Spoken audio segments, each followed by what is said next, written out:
ശ്ലീഹാകാലം 7-ാം ഞായർ യോഹന്നാൻ 14:15 മുതൽ 26 വരെ. തൻ്റെ ഹൃദയം തുറന്നു കാട്ടുന്ന ഈശോയെയാണ് ഇന്നത്തെ സുവിശേഷത്തിൽ നമ്മൾ കണ്ടുമുട്ടുന്നത്. അതുപോലെ നമ്മുടെ ഹൃദയവികാരങ്ങളെയും മനസ്സിലാക്കുന്ന ഈശോയെ.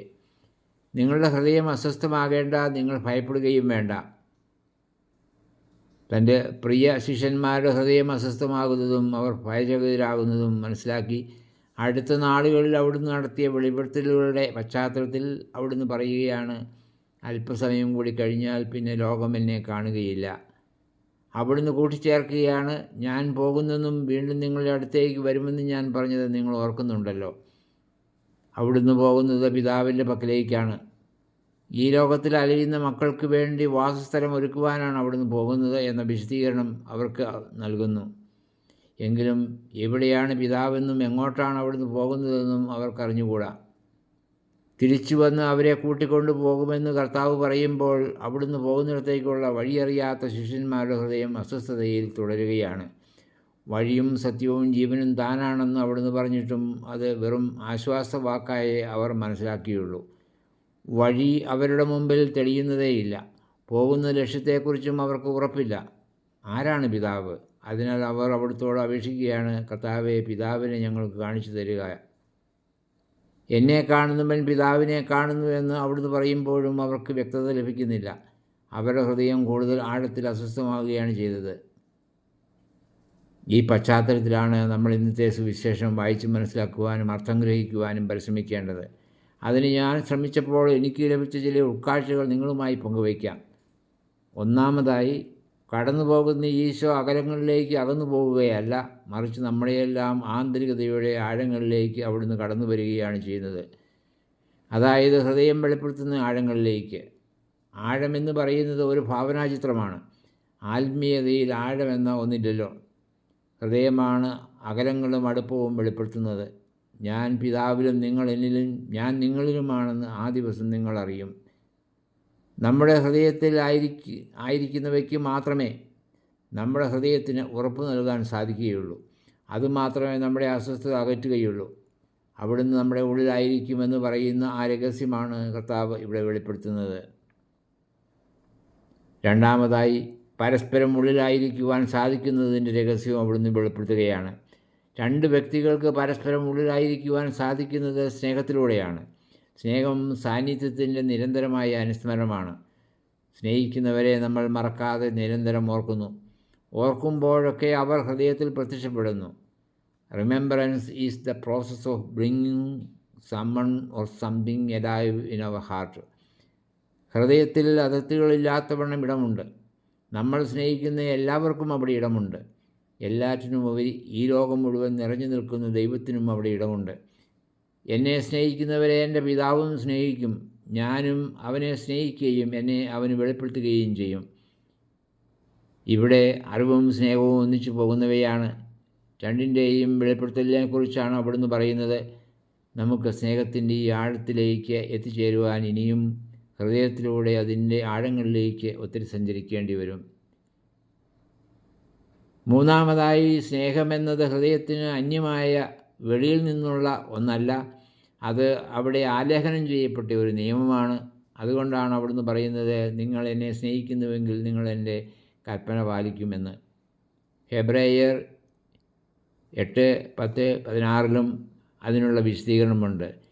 എൻ്റെ നിയമങ്ങൾ അവരുടെ ഹൃദയങ്ങൾക്ക് ഞാൻ നൽകും, അവരുടെ മനസ്സുകളിൽ അവ ഞാൻ ആലേഖനം ചെയ്യും. കൂടാതെ റോമ 2:15, 2 കൊറിന്ത്യർ 3:3. ഓരോ ഹൃദയത്തിലും അനുസ്മരിക്കപ്പെടുന്നതാണ് സ്നേഹത്തിൻ്റെ നിയമം. അത് നോക്കി വായിച്ചാൽ മതി, ഹൃദയത്തിൽ എഴുതിയിട്ട് കാണാമല്ലോ. നാലാമതായി, ഈ നിയമത്തെക്കുറിച്ച് നിരന്തരം അനുസ്മരിപ്പിക്കുന്നത് ഒരു സഹായകനാണ്. ദൃശ്യമായ സാന്നിധ്യം അവസാനിപ്പിച്ച് കടന്നു പോകുന്ന ഈശോയ്ക്ക് പകരക്കാരനായി അവിടുന്ന് അയക്കുന്നത് സത്യാത്മാവ് എന്ന് അവിടുന്ന് വിശേഷിപ്പിക്കുന്ന പരിശുദ്ധാത്മാവിനെയാണ്. എന്നേക്ക് നിങ്ങളോടുകൂടി ആയിരിക്കുവാൻ മറ്റൊരു സഹായകനെ പിതാവ് നിങ്ങൾക്ക് നൽകും. ഈ ആത്മാവ് നമ്മുടെ ആത്മാവിനെ തന്നെ ജീവിപ്പിക്കുന്ന, എല്ലാം അനുസ്മരിപ്പിക്കുന്ന ആത്മാവാണ്. അവിടുന്നാണ് നമ്മുടെ ഉള്ളിൻ്റെ ദി ഇൻറ്റീരിയർ ഓഫ് അവർ ഇൻറ്റീരിയോറിറ്റി വെളിപ്പെടുത്തുന്നത്. അതായത് ദൈവത്തിൻ്റെ സ്നേഹവും അറിവും നമുക്ക് വെളിപ്പെടുത്തി തരുന്നത്. അവിടുന്ന് എല്ലാ കാര്യങ്ങളും നമ്മെ പഠിപ്പിക്കും. അഞ്ചാമതായി, നമ്മോടൊപ്പം വസിക്കുന്ന ദൈവം ഒരു ത്രിത്വൈക സാന്നിധ്യമാണ്, എ ട്രിനിറ്റേറിയൻ പ്രസൻസ്. ഞാൻ എൻ്റെ പിതാവിലും പിതാവ് എന്നിലും ഞാൻ നിങ്ങളിലുമാണ്. അങ്ങനെയൊരു ദൈവം നമ്മെ മാറോടണയ്ക്കുന്ന ദൈവമാണ്. അമ്മയൊരു കുഞ്ഞിനെ മാറോടണയ്ക്കുന്നത് പോലെ, ഇരു കൈകളും കൊണ്ട് മാറോട് ചേർക്കുന്നത് പോലെ, അങ്ങനെയാണ് പിതാവും പുത്രനും പരിശുദ്ധാത്മാവുമായ ദൈവം നമ്മെ ചൂഴ്ന്നു നിൽക്കുന്നത്. നമ്മൾ ദൈവത്തിലാണ് എന്ന് പറയുന്നതിൻ്റെ അർത്ഥം അതാണ്. പരിശുദ്ധ ത്രിത്വം എന്നത് നമ്മൾ വസിക്കുന്ന ഭവനം പോലെയാണ്. We should be at home in him. ഇരുകരങ്ങൾ കൊണ്ട് നമ്മെ മാറോട് ചേർക്കുന്ന ഒരു പിതാവിൻ്റെയോ മാതാവിൻ്റെയോ മനോഭാവം പോലെയാണ് ദൈവത്തിൻ്റേതും. അങ്ങനെ അഗ്രാഹ്യമെന്ന് ഇതുവരെ നമുക്ക് തോന്നിയിരുന്ന ഇന്നത്തെ സുവിശേഷം നമുക്ക് ഒരുവിധം ഗ്രാഹ്യമാകുന്നു. ഹൃദയം കൊണ്ടാണ് നമ്മൾ ദൈവത്തെ അറിയുന്നതും അനുഭവിക്കുന്നതും.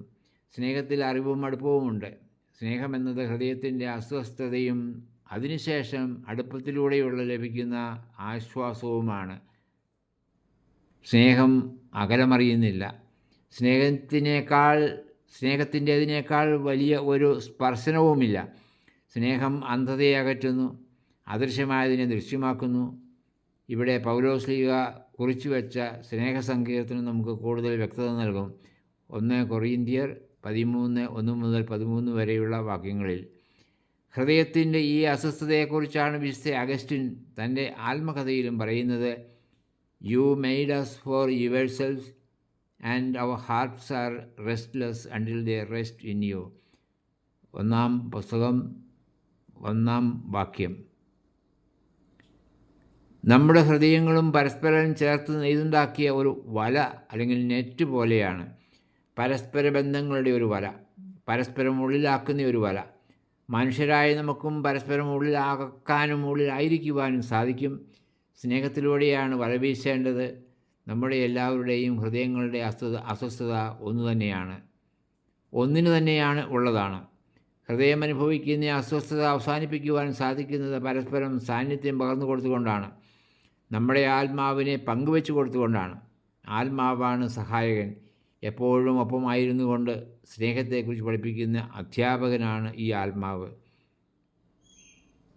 ഹൃദയം തുറന്ന് സംസാരിക്കുക, പൂർണ്ണ ഹൃദയത്തോടെ സ്നേഹിക്കുക, ഏകാന്തത അകറ്റുക, പരസ്പരം പൂരകമാകുക എന്നൊക്കെ പറയുന്നതിൻ്റെ അർത്ഥം ഇവിടെ വെളിവാകുന്നില്ലേ? അതിനുമപ്പുറത്തുള്ള ഒന്നായിത്തീരലിലേക്കാണ് സ്നേഹത്തിൻ്റെ പൂർണ്ണത നമ്മെ എത്തിക്കുന്നത്. ഇന്നത്തെ സുവിശേഷത്തിലൂടെ തൻ്റെ ഹൃദയം തുറന്നു കാണിച്ചുകൊണ്ട് അവിടുന്ന് തൻ്റെ ഹൃദയരഹസ്യങ്ങൾ നമുക്ക് വെളിപ്പെടുത്തി തരികയായിരുന്നു. ആ ഹൃദയത്തിലേക്ക് നോക്കിയാൽ അവിടെ നമുക്ക് നമ്മെ തന്നെയും കാണുവാൻ സാധിക്കും. ഈ കാഴ്ചയുടെയും ഉൾക്കാഴ്ചയുടെയും അനുഗ്രഹം ഏവർക്കും ആശംസിക്കുന്നു. I wish you A beautiful Sunday.